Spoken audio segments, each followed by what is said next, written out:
Hello, and thank you for being part of the Lower Mississippi River Comprehensive Study. I am Brigadier General Kim Peeples, President of the Mississippi River Commission and Commander of the Mississippi Valley Division. I apologize I can't be there in person with y'all today, but I am grateful for the time and energy you are exhibiting by participating in these critical scoping meetings. The Mississippi River and Tributaries Project is the most successful Corps of Engineers civil works project ever constructed. It boasts an incredible 131 to $1 return on investment and has prevented nearly $3 trillion in flood damages since its inception in 1928. 4.5 million people reside and are protected by this system, and our national economy depends on it.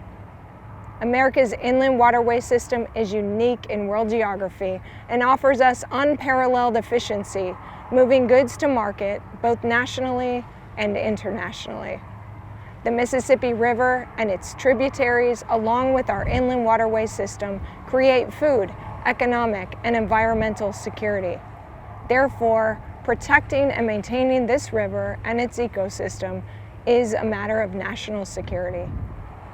The Lower Mississippi River Comprehensive Study provides us all a generational opportunity to reaffirm our commitment to preservation and improvement of all civil works missions related to this vital basin. This 5-year, $25 million effort, as directed by Congress, will identify actionable recommendations for the comprehensive management of the Lower Mississippi River from Cape Girardeau, Missouri, to the Gulf of Mexico, across parts of 7 states. As directed by Congress, we will be looking at all of the core focus areas and other areas as directed by the Assistant Secretary of the Army. We've had a long history of working with our sister federal and state agencies, community partners, and non-governmental partners advancing these mission areas. And while we were proud of the positive outcomes of the Mississippi River and Tributaries Project, we know our environment continues to change. Your knowledge and input of this river and its tributaries will ultimately allow the Corps of Engineers to provide Congress recommendations to strengthen this system. As we continue efforts to complete the MR&T, as envisioned by Congress and the American people nearly 100 years ago, this study provides us the collective opportunity to position this valley and the mighty Mississippi Basin for the next 100 years. Finally, as the President of the Mississippi River Commission, by law and authority, the Commission will review all aspects and recommendations by the U.S. Army Corps of Engineers and consider all testimony related to this endeavor. Next, you will hear from Colonel Cullen Jones, Commander of the New Orleans District. So again, welcome to today's event, and thank you for your time. It matters. Let's continue building a strong Mississippi Valley together. Essayons. Thank you for joining us. I'm Colonel Cullen Jones, 65th Commander and District Engineer of the New Orleans District, U.S. Army Corps of Engineers. I'm pleased to have you join us for today's scoping meeting to learn about the Lower Mississippi River Comprehensive Management Study. The input you provide us now will help us as we move through the study process. The purpose of the study is to identify actionable recommendations for the comprehensive management of the Lower Mississippi River across multiple purposes, including hurricane and storm damage reduction, flood risk management, both structural and non-structural flood control, floodplain management strategies, navigation, ecosystem and environmental restoration, water supply, hydropower production, recreation, and the possibility of other opportunities as identified by the agency. The potential scope of the study is large, spanning 7 states from Cape Girardeau, Missouri to the Gulf of Mexico, nearly 975 river miles. Your concerns, needs, and insights are critical to ensuring the Lower Mississippi River Comprehensive Management Study identifies valued recommendations that will deliver successful management of the river for generations to come. This massive study will truly be a team effort between not just the districts within the U.S. Army Corps of Engineers, but also with our state and local partners, as well as you, the public. Our team has been working over the last several months, collecting data, meeting with stakeholders, and laying the groundwork to get us to where we are today. And now, we are coming to you, the public, so you can let us know what we need to look at and consider as we continue to develop this study. Hearing from you today, your perspective on the river and the current floodplain management system will provide us with invaluable insight we will use when determining the recommendations of the study. So please, we want to hear from you. And with that, thank you again for joining us today, and I'll turn it over to our Senior Project Manager, Ann. Welcome to this public scoping meeting for the Lower Mississippi River Comprehensive Management Study. Our main goal for this meeting is to hear from you. This is your opportunity to have your voices heard on this important study of the Lower Mississippi River. Today, we'll review the background on why we are studying the Mississippi River, briefly discuss the planning process for how we are conducting this study, and share how we are complying with the National Environmental Policy Act. We will present some initial ideas for what the study will examine and review with you the ways you can provide your input and ideas. Before we get started, I'd like to highlight that this is one of 30 public scoping meetings occurring across 15 different locations in the study area. Regardless of which meeting you attend, you will hear the same information and have the same opportunities to provide public comments. In selecting these locations, we use the Climate and Economic Justice Screening Tool to identify disadvantaged communities, and we consider travel times to meeting locations, as shown in the pink shading on the map. In addition, we have provided a virtual option on March 12th for individuals to join by phone or by web should there not be a meeting location near you.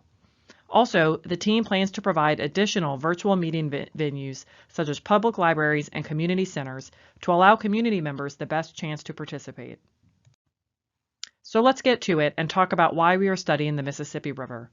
Congress authorized the Lower Mississippi River Comprehensive Management Study in Section 213 of the Water Resources Development Act of 2020. The authorization states that the Secretary of the Army, in collaboration with the heads of other federal agencies, shall conduct a comprehensive study of the Lower Mississippi River Basin from Cape Girardeau, Missouri to the Gulf of Mexico. The study will identify recommendations of actions to be undertaken for the comprehensive management of the basin for multiple purposes, including flood risk, navigation, ecosystem restoration, water supply, hydropower, and recreational use. The study is a unique and historic opportunity to improve the management and operation of the Mississippi River and tributary system in an adaptable, resilient, and sustainable river for generations to come. The study duration is 5 years at a total cost not to exceed $25 million. The study scope covers 7 states from the southern tip of Illinois to the Gulf of Mexico. New Orleans District Commander Colonel Cullen Jones is the lead for executing the comprehensive study, and we are working closely with all of our U.S. Army Corps of Engineers district partners across this geographic scope for this effort. As I mentioned on the previous slide, this study will look at multiple purposes. The map on the left is our proposed boundary area for the study. It encompasses the Mississippi River and tributaries project boundary, as well as the subbasins identified in the study authority, including the Mississippi Sound Estuary, the Lake Pontchartrain Basin, Breton Sound, Barataria Basin, and the Atchafalaya Basin. So all of the areas you see shaded in tan or blue on the map is our draft boundary. And as we go through the scoping process with you all, that boundary is subject to change pending your input. It's important to recognize that the Mississippi River is influenced by a much larger area than what we are showing in our boundary map. In fact, the Mississippi River drains 41% of all water in the contiguous United States and is the world's 3rd largest watershed. Approximately 650 million tons of cargo moves on the Mississippi River system each year. The end result of the study will be the following actionable recommendations: the construction of new projects, structural or operational modifications to existing projects, monitoring of or adaptive management measures for existing projects to respond to changing conditions, improving the efficiency of operational and maintenance dredging within the study area, whether changes are necessary to the Mississippi River and Tributaries Project, other federal and non-federal actions, and follow-up studies and data collection and monitoring to be carried out by the relevant federal or state agency. So how are we conducting this study? The Corps uses a risk-informed decision-making process called SMART planning to conduct our civil works feasibility studies. The Corps is also required to comply with the National Environmental Policy Act, or NEPA. Both the feasibility planning process and the NEPA process are integrated to streamline decision-making and avoid duplication of efforts.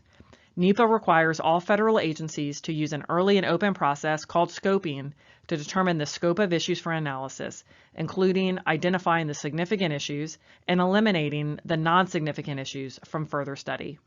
Scoping includes public outreach as well as agency coordination to hear from persons or agencies who may be interested or affected by the project. The information collected during scoping is then used in the feasibility study process to develop solutions, also called measures, that address the significant issue. These measures, or solutions, serve as the building blocks to alternative formulation. An alternative is a set of one or more measures working together to solve the identified problems and realize the opportunities. The official NEPA scoping period began with our January 23, 2024 public orientation presentation and is continuing through these official NEPA scoping meetings and will conclude with receipt of initial public and agency comments by April 2nd. This date was chosen to ensure public and agency input is considered early on in the study process. In addition, we are committed to providing you quarterly updates to keep you up to date of where we are in the study process and in the development of alternatives. Although the official scoping period will end on April 2nd, that does not mean that comments and suggestions will not be considered after this time. Comments and suggestions are most valuable early on in the process to inform the development and analysis of alternatives. The public will also have an opportunity to comment after the formulation and analysis of alternatives when the draft NEPA document is released. The National Environmental Policy Act was signed into law by President Nixon on January 1, 1970. NEPA is thought of as the umbrella law integrating compliance with all other environmental laws and regulations before making a final decision on a recommended action. Environmental laws like the Clean Water Act, Endangered Species Act, and the National Historic Preservation Act, among many others, are working in tandem with NEPA to ensure that the U.S. Army Corps of Engineers considers impacts to the human and natural environment and seeks to avoid and minimize adverse impacts before planning compensatory mitigation. As we previously mentioned, scoping includes both public outreach and agency coordination to hear from persons or agencies who may be interested in or affected by the project. On January 30th, 2024, we began our interagency coordination that included identifying, cooperating, and participating agencies that will assist us in completing the study. The U.S. Army Corps of Engineers is also engaging in government-to-government consultation with approximately 43 federally recognized tribes to determine their interest in participating in the planning process as tribal governments and to identify potential U.S. Army Corps of Engineer and tribal partnership opportunities. Now we're here to hear from you. We're looking for your ideas on how to manage the river, develop solutions to management challenges in the system, and make sure we understand the significant resources that need to be considered when evaluating environmental impacts of potential solutions. Our quarterly public updates will keep you up to date on where we are on alternatives development and provide an additional opportunity for public input. The NEPA document and feasibility report will describe the decision-making process, including the consideration of public and agency comments, so that interested and affected stakeholders can understand how the agency came to a decision. As you consider your ideas, solutions, and perspectives on the study, we wanted to share some of our initial thinking for what the study could consider. This is not a comprehensive list by any means, but a start to the conversation. First, we recognize that many of the challenges and opportunities along the Mississippi River and Tributaries project begins with getting the right balance of water and sediment. Next, we believe there are opportunities in certain locations of the river to reconnect the river and floodplain in a way that would benefit ecosystems while still safeguarding communities from flood risk. In other areas of the river, we need to look into whether we can stabilize channels and improve channel resilience to result in navigation benefits. Similarly, we can investigate whether we can more efficiently manage sediment in the system to improve access to smaller harbors and gain economic efficiencies. We've also heard that changing how we operate our existing structures, like the old river control structure, could be done in a way to benefit multiple purposes, including flood risk management, ecosystem restoration, and water supply. And finally, we must work to meet the needs of disadvantaged communities, such as reducing flood risk to those communities along the Mississippi and Atchafalaya rivers. As we consider potential solutions and alternatives, we must evaluate the impacts to significant resources in the study area.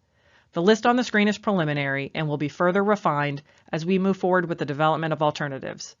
During the evaluation of the alternatives, additional resources may be added, while others may be removed if they are not impacted. Please let us know if you think of any we might have missed. To encourage and facilitate your engagement on the study, we've come up with some questions for you to consider. Where are some of the problems or challenges on the river? What are some solutions to fix these problems or challenges? How can we more effectively manage the river and its resources? What river management practices would you like to see expanded? What are your greatest concerns about the current state of the river? And what are we missing, and what is it that we don't know? There are several options you can use to submit comments. First, we have a tool called Survey 123 that is available online, and you can either use your phone, tablet, or computer to enter your ideas electronically and connect your comment to specific locations on a map. You can also email us at the address you see here on the screen. At our in-person public meetings, we have comment cards available for written comments. And finally, you can visit our website where we will post this presentation and also have a link to the Survey 123 tool for you to use. As a reminder, the public comment period ends on April 2nd. We look forward to hearing your ideas, and thank you for listening to this presentation.